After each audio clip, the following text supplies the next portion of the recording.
별이게 다 있는 방송 별다방.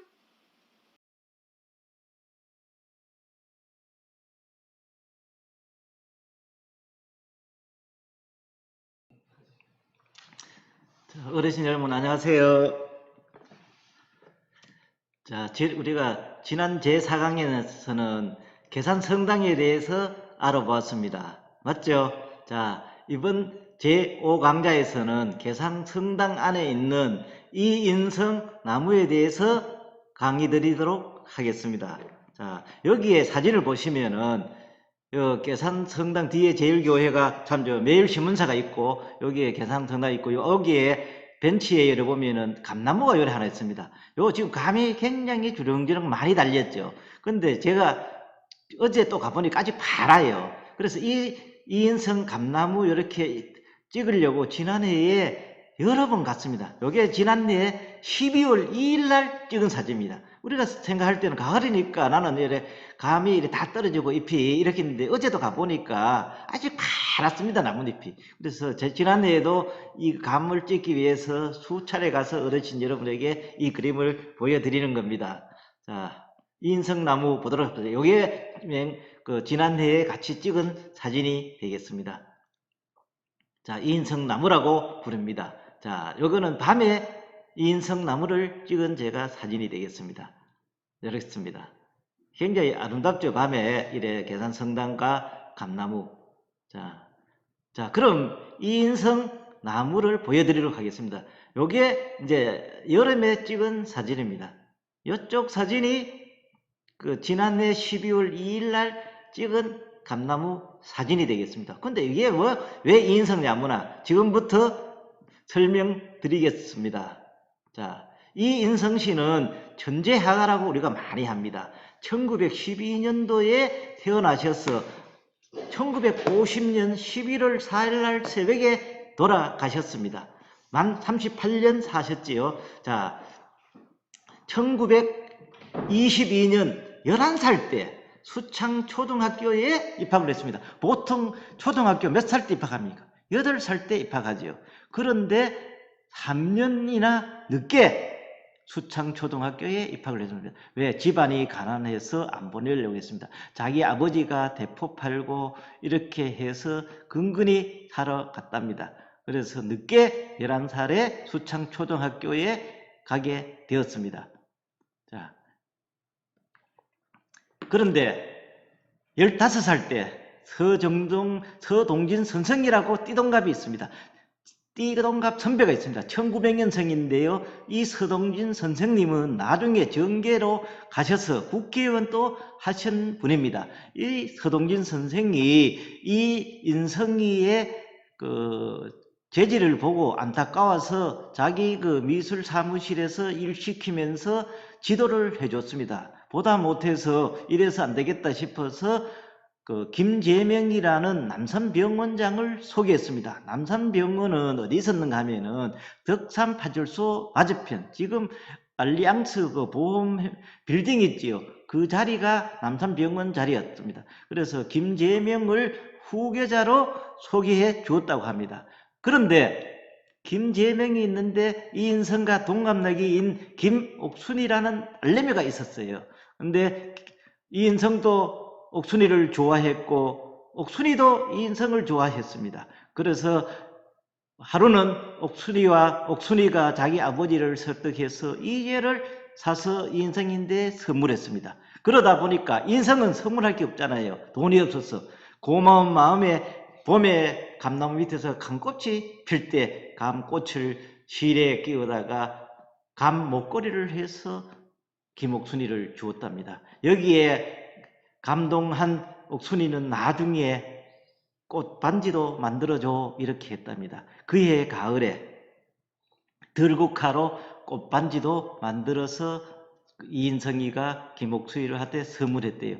나중에 김옥순이는 봄에 받은 꽃 목걸이와 들국화 꽃 반지를 표고까지 해서 자기 책상 앞에 놔뒀답니다. 자, 29년 15세 될 때, 15살 때 계산 성당에서 그림을 그리고 있는데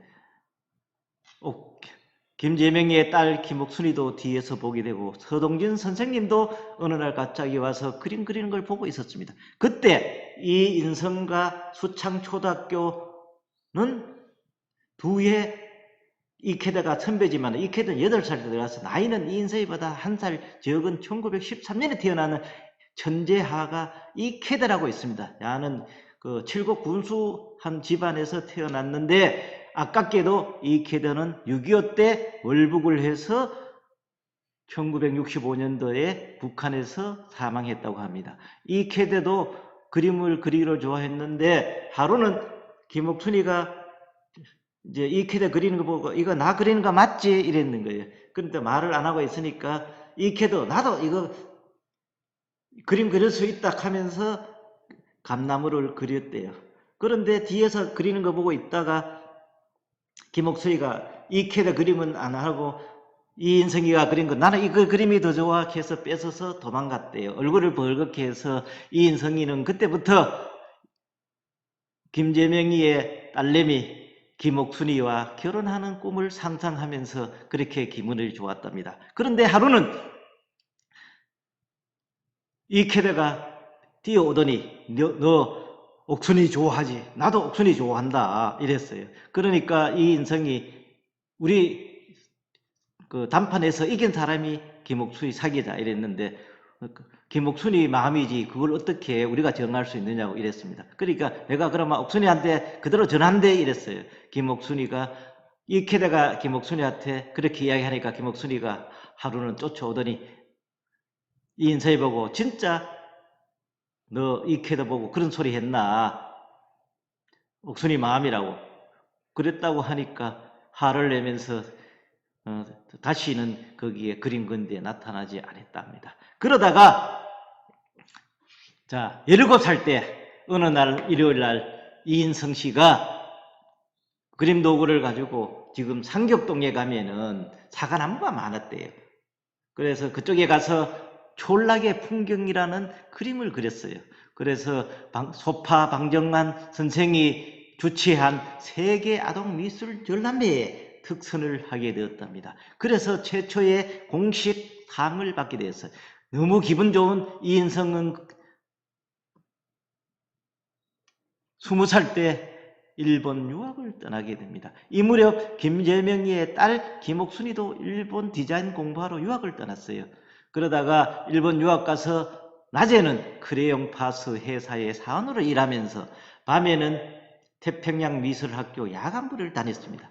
그러다가 24살이 될 때 돌아와서 경주의 상곡에서라는 이 그림으로 제14회 조선미술전람회 최고상인 창덕궁상을 수상하게 되었습니다.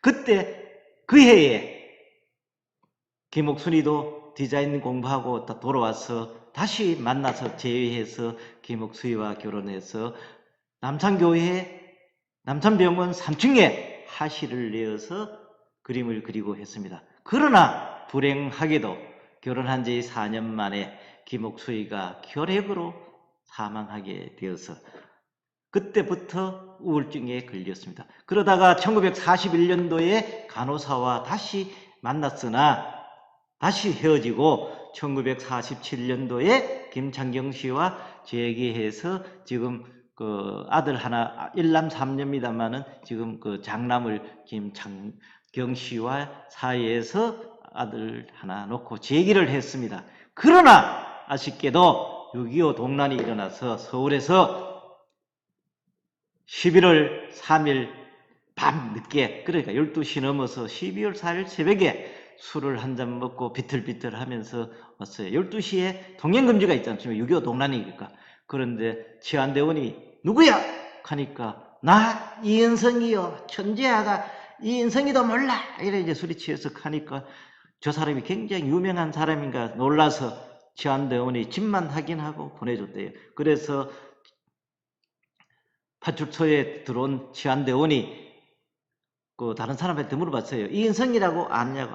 그 한정이라는 것은 하가를 낮잡아 보는 말이랍니다. 하니까 화가 난 그 치안대원이 다시 이 인성의 집에 찾아가서 인상 일어나 하면서 권총을 대면서 이마에 댔는데 잘못해서 이마를 관통해서 사망하게 되었답니다. 다 꽃도 피우지 못하고. 그러나 이 인성은 조선의 보물이요 하단의 기저라고도 부르며 조선의 고갱이라고도 합니다. 동상은 두류 공문에 있습니다. 자, 이분이 이인서입니다. 자, 이 그림은 계산동 성당이라고 하는 그림인데요. 1930년대에 종이에 수채화로 그린 그림이라면 이게 겨울에 계산 성당을 그리고 요 가운데 있는 이 나무가 바로 이 이인성 나무가 되겠습니다. 지금 이 작품 원본은 국립현대미술관에 보관하고 있다고 합니다. 그래서 이 감나무를 이인성 나무라고 오늘날까지 칭하고 있습니다. 자, 그러면은 이인성이의 또 흔적이 있는 곳을 찾아가 보겠습니다. 여기는 상격동 사과나무 거리라고 있습니다. 여기에 에덴 3차와 4차 사이에 여기에는 2015년에 사과나무 거리를 주민들과 이렇게 만들었습니다. 여기가 동산이 되겠습니다. 자, 거리를 한번 보도록 하겠습니다. 자, 인성 거리는 조금 전에 이야기했듯이 17살 때 어느 일요일 상곡동에서 그림을 그렸는데 그게 촌락의 풍경이라고 했습니다. 그 그림이 1935년 조선 하단의 X강선이라는 곳에 특선을 받았다고 그 글에 실려 있습니다. 그러다가 이 작품이 바로 촌락의 풍경이고 그의 첫 공모전 당선작이 되어 있습니다. 이때부터 이인성은 계기로 하가의 길로 들어서게 되었고 유턴정 단지를 비롯해 상경길도는 그다음에 사과밭으로 있답니다. 그래서 그의 대표작 이 사과나무도 아마 상격동에서 그리지 않았을까 이래 추측해 가보고 있습니다. 그래서 그의 예술성을 강조하기 위해서 이인성 아트센터 자기 아들이 기념사패 맡고 있습니다. 지역민들이 뜻을 모아 이인성 사과나무 거리를 조성해서 사과나무 등 12점을 그 아파트 벽화로 재현하고 있습니다. 그리고 이듬해에 주민 참여 예산 5천만 원을 받아서 이인성나무 동산을 입구에 추가로 조성했습니다. 거기에 동산의 작품, 조각작품, 사과를 그리는 소년상도 제작했습니다. 자, 한번 보도록 하겠습니다. 요게 이인성 거리 입구입니다. 요 앞에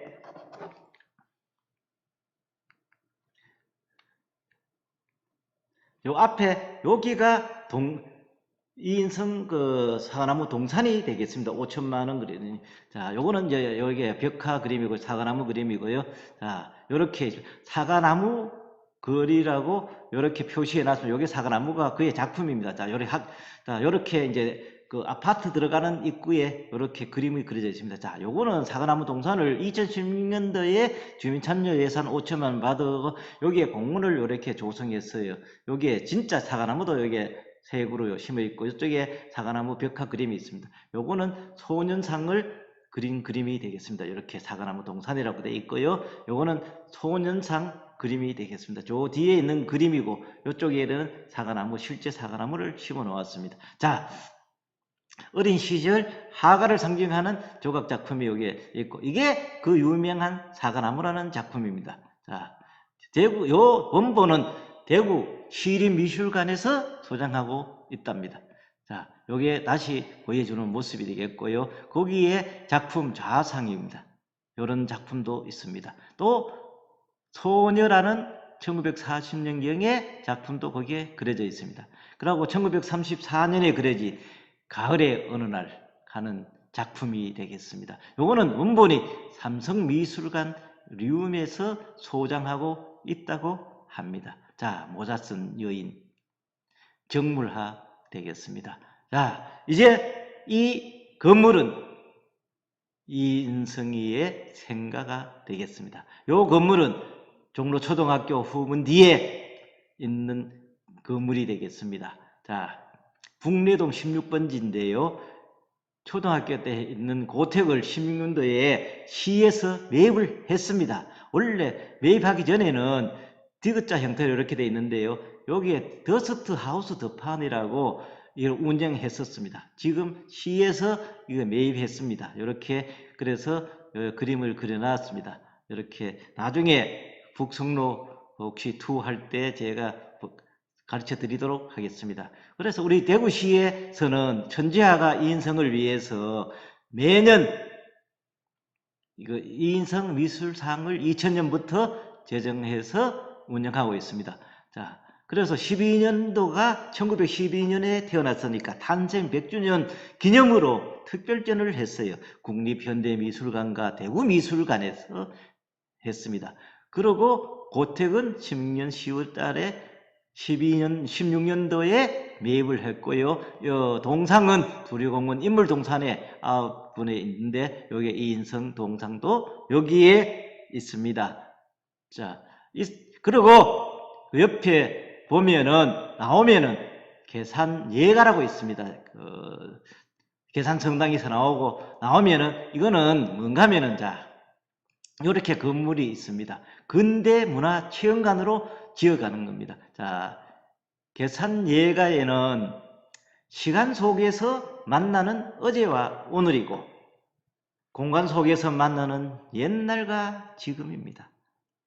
시간과 공간의 접점, 오래된 미래입니다. 요 말이 너무나 와닿습니다. 자, 다시 계산예가 모습을 보도록 해요. 한옥으로 이렇게 지었습니다. 이것은 뭔가 하면은 청라 언덕에서 계산성당을 거쳐오면은 좀 힘들죠? 그래서 여기에서 쉬어가는 코너라고 생각하면 되겠습니다. 벼룩나무가 이랬길래 제가 한번 찍어서 올려드렸습니다. 자, 그럼 이곳은 지금부터 100년 전 대구 참 한국 근대화를 이끌었던 예선들의 보고라고 문화유산의 보고라고 합니다. 자,